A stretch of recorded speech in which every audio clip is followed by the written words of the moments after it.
Assalamualaikum warahmatullahi wabarakatuh. Bagaimana kabarnya anak-anak ibu? Kita bertemu lagi di channel ini. Kali ini kita akan belajar materi tentang kehidupan manusia pada masa pra-aksara.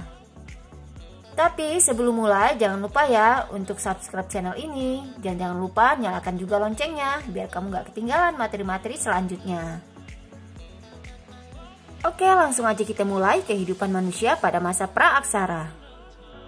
Pra-aksara berasal dari gabungan kata yaitu pra dan aksara. Pra artinya sebelum dan aksara berarti tulisan. Jadi yang dimaksud dengan masa pra-aksara adalah masa sebelum manusia mengenal tulisan. Masa pra-aksara disebut juga dengan masa Nileka dan juga dikenal sebagai masa prasejarah. Masa pra-aksara dimulai sejak manusia ada, itulah titik dimulainya masa pra-aksara. Adapun waktu berakhirnya masa pra-aksara adalah setelah manusia mulai mengenal tulisan. Berakhirnya masa pra-aksara tidak sama bagi tiap-tiap bangsa. Misalnya, bangsa Mesir dan Mesopotamia, mereka telah mengenal tulisan kira-kira 3000 tahun sebelum Masehi. Artinya, mereka telah meninggalkan masa pra-aksara kira-kira 3000 tahun sebelum Masehi. Adapun masyarakat Indonesia mulai mengenal tulisan sekitar abad ke-5 Masehi. Hal ini diketahui dari batu bertulis peninggalan kerajaan Kutai yaitu Yupa yang terdapat di Muara Kaman, Kalimantan Timur.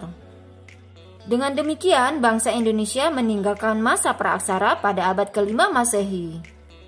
Kehidupan manusia pada masa pra-aksara dapat dipelajari melalui peninggalan-peninggalan yang ditinggalkan. Peninggalan itu dapat berupa artefak dan fosil. Selanjutnya kita akan bahas periodisasi masa pra-aksara. Untuk mengetahui perkembangan manusia sejak awal kehidupannya, kita perlu mempelajari terlebih dahulu periodisasi atau pembabakan zaman di muka bumi. Periodisasi dapat dilakukan dengan 3 cara, yaitu geologis, arkeologis, dan perkembangan kehidupan manusia. Kita bahas yang pertama, yaitu periodisasi secara geologis. Menurut para ahli geologi, sejarah perkembangan bumi terbagi menjadi 4 periode, yaitu zaman Arkaikum, kemudian zaman Paleozoikum, kemudian zaman Mesozoikum, dan yang terakhir zaman Neozoikum atau Kenozoikum. Zaman Arkaikum merupakan zaman tertua. Zaman ini berlangsung kira-kira sejak 2500 juta tahun yang lalu. Pada waktu itu, kulit bumi masih sangat panas sehingga belum terdapat kehidupan di atasnya. Kemudian zaman yang kedua yaitu zaman Paleozoikum, yaitu zaman kehidupan tua. Zaman ini berlangsung sejak 340 juta tahun yang lalu.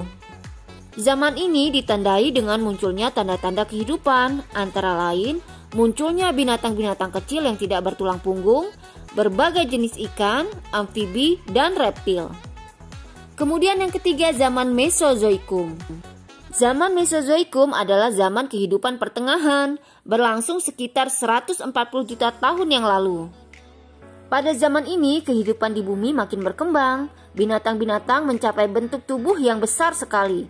Kita mengenalnya sebagai dinosaurus. Kemudian muncul juga berbagai jenis burung. Zaman ini disebut juga sebagai zaman reptil karena pada zaman ini jenis binatang reptil yang paling banyak ditemukan.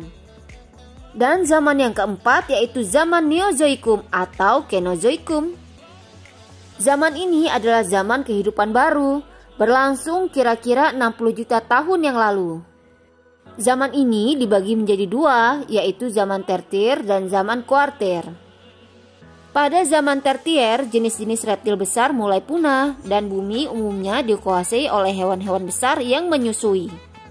Contohnya adalah jenis gajah purba atau mamut yang pernah hidup di Amerika Utara dan Eropa Utara. Kemudian, zaman kuarter. Zaman ini berlangsung sejak kira-kira 3 juta tahun yang lalu. Zaman ini sangat penting bagi kita karena merupakan awal kehidupan manusia pertama kali di bumi. Selanjutnya yaitu periodisasi secara arkeologis. Periodisasi secara arkeologis didasarkan atas hasil-hasil temuan benda-benda peninggalan yang dihasilkan oleh manusia yang hidup pada masa pra-aksara. Berdasarkan penelitian terhadap benda-benda tersebut, masa praaksara dibedakan menjadi dua, yaitu zaman batu dan zaman logam. Zaman batu adalah zaman ketika sebagian besar perkakas penunjang kehidupan manusia terbuat dari batu. Zaman batu dibagi menjadi tiga, yaitu Paleolitikum, Mesolitikum, dan Neolitikum. Yuk kita bahas satu-satu. Paleolitikum berasal dari kata paleo, artinya tua, dan litos yang artinya batu, sehingga zaman ini disebut zaman batu tua. Hasil kebudayaannya banyak ditemukan di daerah Pacitan dan Ngandong, Jawa Timur. Zaman ini diperkirakan berlangsung kurang lebih 600.000 tahun yang lalu. Kehidupan manusia masih sangat sederhana, hidup masih berpindah-pindah atau nomaden. Mereka memperoleh makanan dengan cara berburu, mengumpulkan buah-buahan, umbi-umbian, serta menangkap ikan. Alat-alat yang digunakan pada zaman ini terbuat dari batu yang masih sangat kasar dan belum diasah. Seperti kapak perimbas atau alat serpih yang digunakan untuk menguliti hewan buruan, mengiris daging, atau memotong umbi-umbian. Selanjutnya yaitu zaman Mesolitikum. Mesolitikum berasal dari kata meso yang artinya tengah dan litos yang artinya batu, sehingga zaman ini dapat disebut dengan zaman batu tengah. Hasil kebudayaan pada zaman ini sudah lebih maju apabila dibandingkan dengan hasil kebudayaan Paleolitikum. Pada zaman ini manusia sudah ada yang hidup menetap. Yang menjadi ciri khas dari zaman ini adalah kebudayaan Kejongkenbondinger dan kebudayaan Abrisosroch. Kejongkenbondinger adalah istilah yang berasal dari bahasa Denmark, yaitu kejoken artinya dapur dan monding artinya sampah. Jadi, Kejongkenbondinger artinya adalah sampah dapur.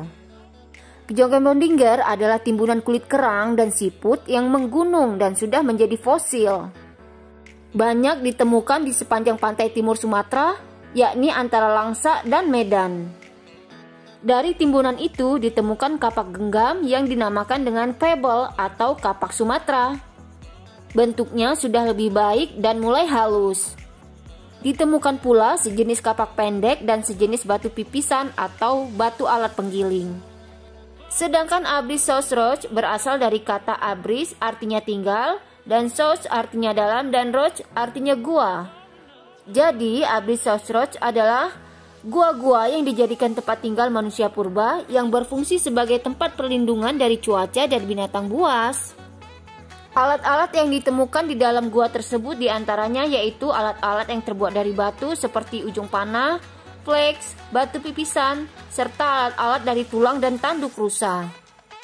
Kebudayaan Abrisosroch banyak ditemukan di Besuki, Bojonegoro, juga di daerah Sulawesi Selatan.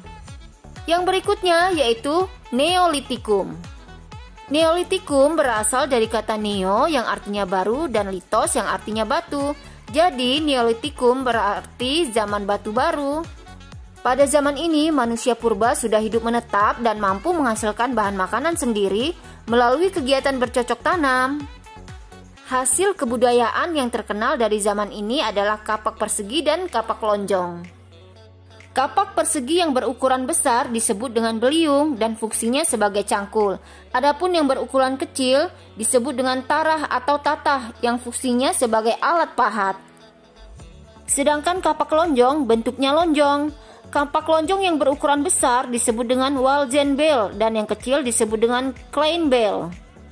Fungsi kapak lonjong sama dengan kapak persegi. Pada zaman ini juga terdapat barang-barang yang lain seperti perhiasan, gerabah, dan pakaian. Umumnya terbuat dari batu dan kulit kerang. Selanjutnya yaitu tradisi megalitik. Megalitik berasal dari kata mega yang artinya besar dan litos yang artinya batu. Jadi megalitik berarti batu besar. Yang dimaksud dengan tradisi megalitik adalah pendirian bangunan dari batu yang berukuran besar. Tradisi ini erat kaitannya dengan kepercayaan yang berkembang pada saat itu, yaitu pemujaan terhadap roh nenek moyang. Adapun jenis-jenis bangunan megalitik diantaranya, yaitu yang pertama, menhir. Menhir adalah bangunan berupa batu tegak atau tugu yang berfungsi sebagai tempat pemujaan roh nenek moyang atau tanda peringatan untuk orang yang telah meninggal. Kemudian ada dolmen. Dolmen adalah bangunan berupa meja batu terdiri atas batu lebar yang ditopang oleh beberapa batu yang lain. Berfungsi sebagai tempat persembahan untuk pemujaan arwah leluhur. Selain itu juga berfungsi sebagai pelinggih, tempat duduk untuk kepala suku atau raja.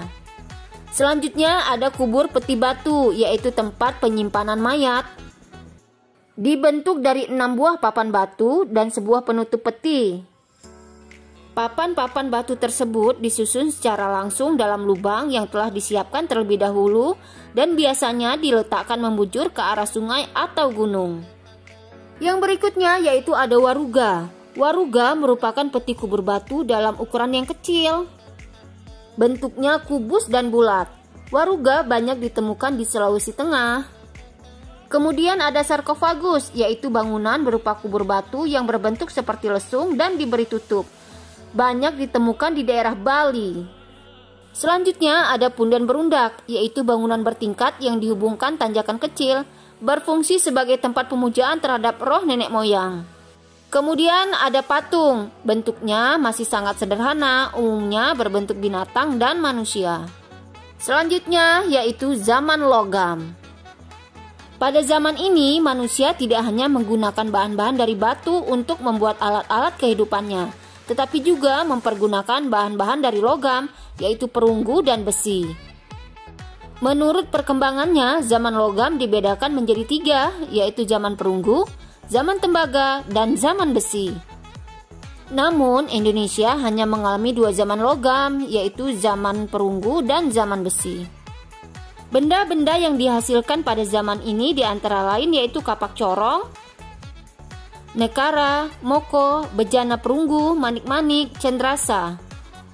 Nah, itu tadi materi kita mengenai periodisasi masa praaksara secara arkeologi dan secara geologi. Terima kasih sudah menyimak. Assalamualaikum.